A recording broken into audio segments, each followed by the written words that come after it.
Hey everybody, it's Jimmy Smith back with my pre-fight breakdown, UFC Fight Night 171. It's going to be a busy week. So anyway, let's get right into it for the main card. Of course, the main event, Anthony Smith, Glover Teixeira. I think that's going to be a good one. Ben Rothwell, Ovan St. Preux in the co-main event. But we start at the bottom of the card, which is Carl Roberson versus Marvin Vettori. Vettori is a volume guy. They're both southpaws, which might be interesting, but the contrast I really see is Vettori is a volume striker. Roberson is more of a power guy, a little bit of a counterpuncher. He tends to wait a little bit, trying to find big shots. That's what he's really good at when it comes to the striking side of it. Vettori doesn't get a lot of finishes. That's really not his thing. He pretty much outworks guys, and the way he does that is with his volume attack.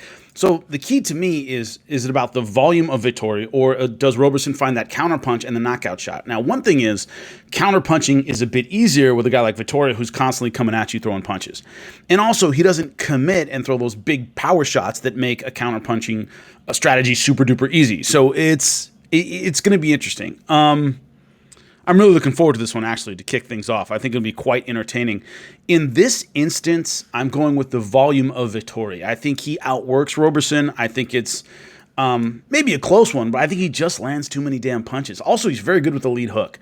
The only thing that's kind of bugging me about this pick is the lead hook is a bit harder to use when you're facing another southpaw. If you're facing an orthodox fighter, a lot of times if you're a southpaw, that lead hook goes right over their jab head and it works very, very well. The issue is Roberson is also a southpaw. So that weapon he's used to using, which is that left hook over the top, might not be as effective. It'll strike at a different angle, and I don't know how used to doing that he is. So that might be a little bit of a wrinkle, but I'm going with Vettori probably by decision. Once again, he's not really a knockout guy. What is next? Ray Borg versus Ricky Simone. Look, it's easy to forget that before the knockout loss to Uriah Faber, Ricky Simone had a lot of juice, a ton of momentum. A lot of people were looking at him at 135, at least as a possible contender. And the knockout loss to Uriah Faber in the comeback fight really derailed him. Of course, the decision to loss to Rob Font after that. Rob Font's an excellent fighter. So I don't think any shame in either of those losses. It just made a lot of fans look past him completely. Ray Borg, obviously coming up for 125 pounds. I think that's a big factor in this fight. I really do. This is a guy who hasn't had a finish in 5 years. Now, at 125, that's normal. You don't finish a lot of guys. It's a lot of hunting and pecking and accuracy and movement, and there aren't a lot of finishes at flyweight. Even for a flyweight, he doesn't finish a whole lot. So my issue is, coming up to 135, does he have the power to get anything done against Ricky Simone, who's a big, natural 135-pounder? That's a gigantic question. I think it's just too much for him. I like his skills. I like his accuracy. Best win of his career against Jussier Formiga, of course. But almost like not quite, but similar to the way I thought about Rosenstrike versus Ngannou, can Rosenstrike keep up the pressure for 15 minutes and not fall for the big punch? Now, of course, Ngannou's Ngannou. That's a different level fight, but it's a similar kind of thing. Ray Borg would have to put away minutes for 15 solid minutes. Simone is just bigger, stronger, a better finisher. He's a natural bantamweight. I just don't see Ray Borg being able to do that. So my pick is Ricky Simone, maybe by late stoppage. Moving up the card, next one is Alexander Hernandez, Drew Dober. Man, Hernandez was one of those guys before the setback to Cowboy.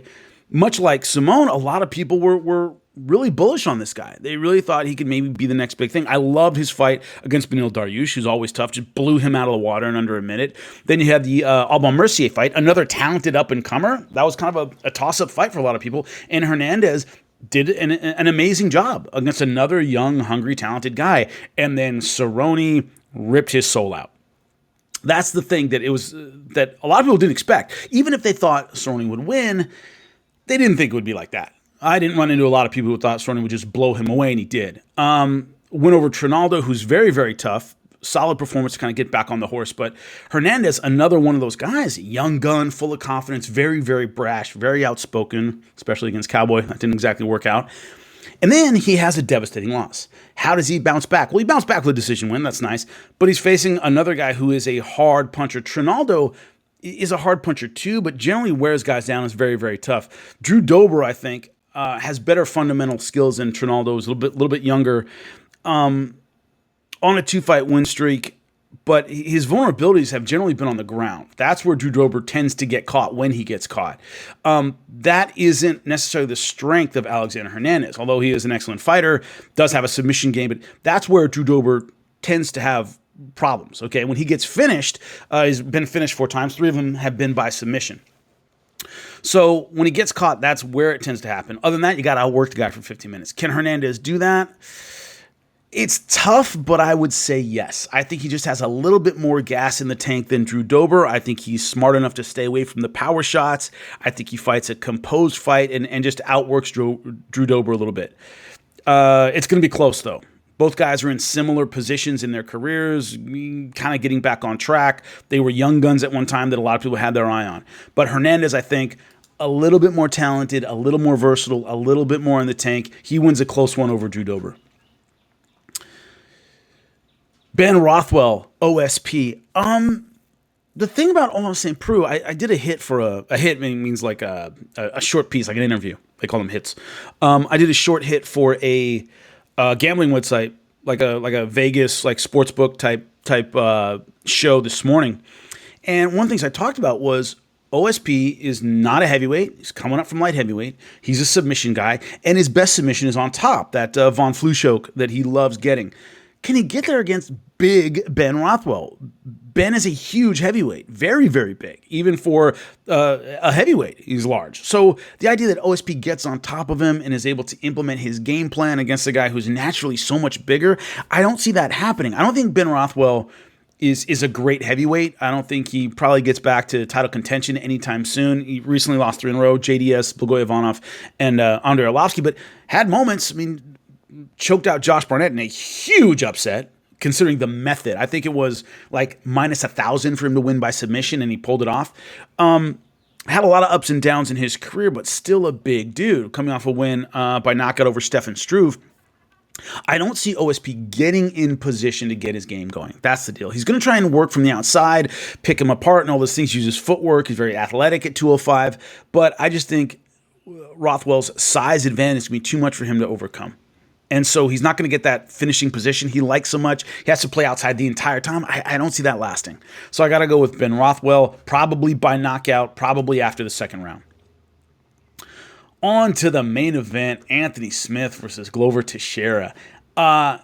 This is one of those things where,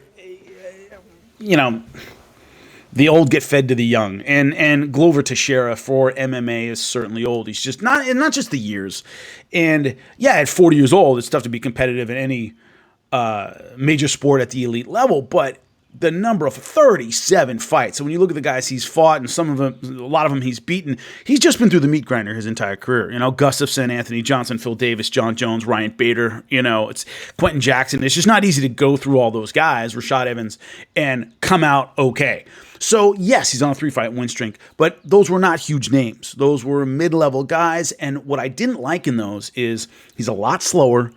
He was never a fast guy anyway, but he's a lot slower, still has power in the left hand, but kind of walks guys down and wears them out a little bit. That doesn't work to me against Anthony Smith, who's, I think, big for the weight class, meaning he filled out well going from middleweight to light heavyweight. He's crazy athletic, good gas tank. He's composed. He mixes it up well. Great takedown. I don't think Glover Teixeira just walks him down and gets him in a vulnerable position to get his arm triangle, which is his best submission. I don't see that happening. As long as Smith stays away from the left hook, and that's, on the feet, Glover Teixeira's best weapon, I don't see an easy way for him to win this fight. I don't see how he stays in this fight. Because Anthony Smith is just young. He's in his prime. He's confident, coming off the biggest win of his career over Gustafsson. The X factor to me is it's the longest layoff of his MMA career.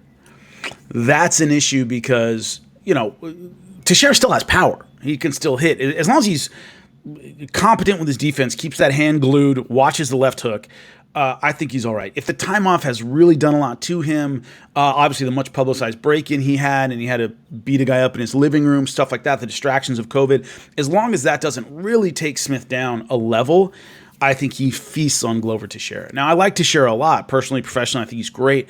I think he's at the end of his run, and I think right now Anthony Smith is in a position physically to really take advantage of a guy who might still have some power, might still have some pressure in his jiu-jitsu game, but doesn't have the skills that once allowed him to compete at the elite level. I don't think he quite has that anymore. I got to go by Anthony Smith. I think he wears him down, finishes him probably in the third round. But those are my picks, and I'll be around after to own them as I always do. Appreciate you.